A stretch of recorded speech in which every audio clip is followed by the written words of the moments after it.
What's going on, everybody? Welcome back to Hidden Oaks Homestead Barn Talk. We are finally reunited. It took a while. Nicole and the kids left me to handle everything all by myself, and I barely survived. He made it though. I mean, you know, he was offered the opportunity to come with us, and he decided he can't make it work. It was an unreasonable offer that I got first time away from work isn't there. Yeah. To take 3 weeks and still be able to plan other what do I want to say? Incidentals of long weekends. Yeah, like I'd be completely through all of my vacation time for the year, and I wouldn't be able to do things like Homesteaders of America or go to all these other homesteading conferences that we like to visit. So I let them go without me and took care of things on the farm by myself. But it was good for Nicole and the kids to get back to Germany and visit some family. It was a long time since we've been back. I mean, 2019 was the last time that we went to Germany with the kids. And I mean, looking back, you don't realize how long it's been. It's been 4 years since we've been back home. So, you know, the kids have grown a lot, and we haven't been able to see each other. So it was nice. The kids had a great time. You know, they have cousins over there that are the same age as them, so they were able to hang out and bond. And unfortunately, they didn't get as much German in as I had wanted them to, because unfortunately, everybody on my side speaks pretty much fluent English, so they didn't have to use their little bit of German. So they didn't come back knowing any more than they knew going there. Which is about what I expected. I expected them to come back no more fluent in German than they were when they left. Yeah, so that's kind of how that ended up. But it's all good, and we're back. And, you know, some of the things that we've done this year with the homestead, we did because of the fact that we knew that the kids and I are going to Germany, and we were going to be gone. So the garden is not what it should be this year. But we're still growing a bunch of stuff. We got beans growing and cucumbers and peppers. And I did my best to water the garden while Nicole was gone, but as far as weeding, I did some harvesting. I was basically surviving on farm fresh eggs and cucumbers for a while. But as far as getting in there and weeding, I just didn't have the time just couldn't. There was no way. I wanted to so bad, and I just couldn't. He wanted so bad. I wanted to get in there and weed, but really? There was no time for it. No time at all. Right. So I came back to a jungle. Yeah. I mean, we're talking about 3-4 foot grass and just a mess. And before I left, I direct sowed some okra and roselle and some sunflowers and stuff, and they were just buried in weeds. And I mean, it was so thick that I had to go through with a weed eater too to try to dig some of it out. Speaking of thick jungles, while that grass was growing, our grass in the north pasture, that if you guys have been listening to us for a while, I've been talking about how we've been struggling to get pasture growing in our north field, because once we put the fence up, we put animals on it immediately before we actually got any pasture established, and that was a huge mistake on our part. But we were able to get the cows off of it, and I was able to seed it out, and I have not let anybody on it, and now the grass is like 3 feet tall, and it's doing really well. Yeah. So we put the cows on it yesterday, and we're gonna let them eat on it for a couple of days and knock it down a little bit, and then take them back off of it. And hopefully the manure that they put down on it will give it an even stronger boost.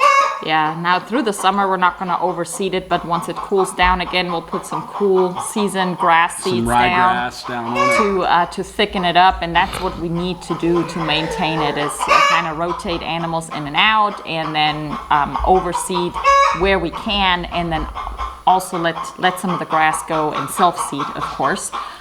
So that's the plan for the north pasture, and the south pasture we do have to do the same. But you know, Chip has been preaching to me about trees and shade and blah blah blah. Yeah, and she's seeing it now.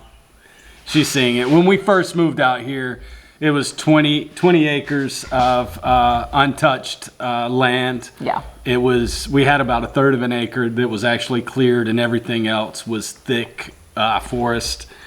And we bumped heads before we actually moved out here about how we were going to do it, and she did not want me to remove trees. And I didn't think about pasture land either, though, because cattle wasn't really on my radar. I was thinking goats and chickens, and that was going to be it for me. And we don't need pasture for those because they scratch and they eat trees and shrubs, so we're good. But now that we've cleared out some trees, I can show her, look, like this area right here is not getting grass because it's not getting sunlight. And you go 20 feet one direction or the other, and it's just thick, lush green grass. And just trying to explain to her that this right here is where the sun can't reach. And then by the time it gets over, all this area is getting sun for most of the day. So we need to remove trees. Yes. And what's really cool about it is we had a guy out here with a bulldozer, and he was just tearing them up and burning them down. And now he's gone. So the ones that Nicole wanted to save, I've got to go with a chainsaw, burn them myself, and then hit them with a stump grinder. So it's really, keeps it interesting. Well, I'm just trying to keep him fit and active. I think you're trying to get me killed with a chainsaw. This is what I think it is. That's not it. That's not it. You it. tried to starve me out and leave me for 3 weeks. Thinking I couldn't survive on eggs and cucumbers. Then you come back, I'm still here. Now you're trying to drop trees on me. So. Speaking about dropping trees, we came back from Germany, last Thursday or so? Yeah. And then, as soon as we came in, the weather just went to complete trash. Yeah. And it was the next day, a storm hit us. Yeah. Nothing dramatic, not a hurricane or anything like that, but we had straight line winds at 80 miles an hour, and we lost power, and we didn't have power for 3 days. Yeah. So that was a nice welcome back to America for me and the kids. It was 2 days. Was it 2 days? Yeah. Okay, 2 days. Anyway. It's Friday and Saturday. 2 days, and we had just came back, and that means no laundry. Yeah. That we can do, no showers, or any of that fun stuff. And because trees everywhere, not just on our lot, but that chicken is really vocal today. Chicken's getting on my nerves. She wants to go lay an egg. But anyway, so not only do we have trees on our lot, obviously, but we have a 2-mile driveway, dirt road that we got to go through, and it's all wooded. So with that storm that came through, Chip had to go through with a chainsaw there and clean up. Yeah. But the work doesn't stop, and we keep on busy here. But now that we're back, we can get cracking on some of the projects that are still laying around, and we're trying to get it done before football season starts and before we're going to be gone every weekend. Yeah, you were talking about Zach's football season. Yeah. I thought you were talking about the Gators football season. No, Zach's season. Yeah, because Zachary. The rest is just on TV. We don't care. Yeah, our goat situation is not ideal. We have our buck with our does. He's not supposed to be right now, but we lost the buck fencing early this year. It was early this year. Yeah. So because we still had it propped up with T-posts and stuff for a while. So we haven't been able to separate our buck from our does right now. So we're getting a lot of random babies dropping right now.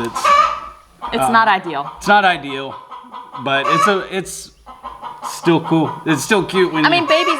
There's nothing wrong with babies. Yeah. It's just when they're it's unplanned pregnancies. Yeah, we don't know to look out for it, and some goats look pregnant, some don't, and so you just never really know because they all carry different. Just like with humans, some moms you see it, some moms you don't, and it's just one of those things. So it's not ideal because we just don't necessarily know, and we come out like, oh look. Yeah. That one looks still wet. So we'll collect a mom and a baby, stick them in the birthing stall for 3 or 4 days, and then put them back out, general population. And by the time they go out, we find another little baby goat I know. and a mom Yeah. to start back in the birthing storm. So, I mean, Chip's goat multiplication plan is working great. Yeah, but we don't have any problems finding homes for our goats. There's always people looking for goats. Yeah. So, and sometimes if you're looking for a baby goat this time of the year, it's hard to find them because usually It's springtime. everybody breeds in the fall and the babies are ready around springtime. So. Yeah, so that's what's going on, and the cows are grazing right now and fertilizing, which is good. And we just filled up our freezer with beef. No, yeah. Yeah, so that happened while I was gone in Germany. Yeah, we took our cow that we've had growing out for beef. We took him to Alabama, and I had our friends at Perry Hill Farm help me process him. We didn't get him as big as we wanted to, but we still got We didn't do all the things right. We still got a lot of meat off of him. Brody was not letting him get all the feed that he needed to get as big as he should have been, but he was still a good sized cow. He still had a great life, and now he is resting peacefully in the deep freezer. In the freezer, and I mean, we'll have beef for a while. It's gonna last us for a long time, and I mean, it's probably the silver lining there is we weren't really ready for processing with another freezer because technically we probably would have needed another freezer. Yeah, luckily he wasn't any bigger because I was pushing it trying to fit everything into the freezers that we have. Yeah. So if he would have been a big cow, we wouldn't have had room to put him in. Yeah. To Well, a definitely, freezer. we gotta add another freezer before we process any more meat right now. If we process any more chickens or pork right now, we've got to have another freezer. Yeah. There's no way we got enough room right now, so we definitely need to do that. And the nice thing is now we got a variety of meat in there because we still got lamb, we still got chicken, we still got pork, and now we Rabbits. got beef and rabbits. So we got a really good variety of meat right here in the garage waiting to be eaten. So, all the meat we need for any kind of occasion, we've got it. The only thing we don't have is a turkey, and that's all right. We'll be okay. We'll be all right. We'll just buy us one of those or process when the time comes. Yeah. But yeah, we're back. It's summer now, so building projects are going to go a little bit slower probably until it cools down a little bit. And football season, and the kids are doing their extracurricular stuff with school, and so it's going to be a little bit slower with projects. Yeah. But We're gonna we'll make get back to it. Yeah. So, all right, guys. I'm gonna go strangle this chicken, and we'll see you guys on the next video. We'll see you soon.